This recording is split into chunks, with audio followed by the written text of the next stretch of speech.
চিত্রে যে ইকুইপমেন্টটি দেখতে পাচ্ছেন এটা একটি ফায়ার অ্যালার্ম সুইচ।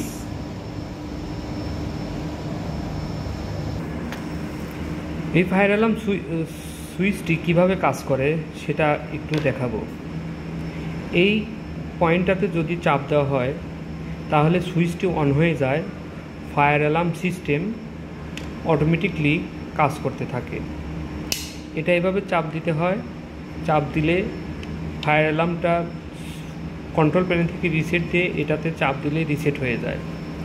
আর এটার ভিতরে যে সার্কিটটা থাকে, এই সার্কিটের ভিতরে এটা একটি বাইনারি কোড। এই কোডটাতে যদি ফায়ার অ্যালার্ম ডিভাইসটি 50 নাম্বার হয়ে থাকে তাহলে এখানে এই নাম্বারটা তৈরি করা হয়।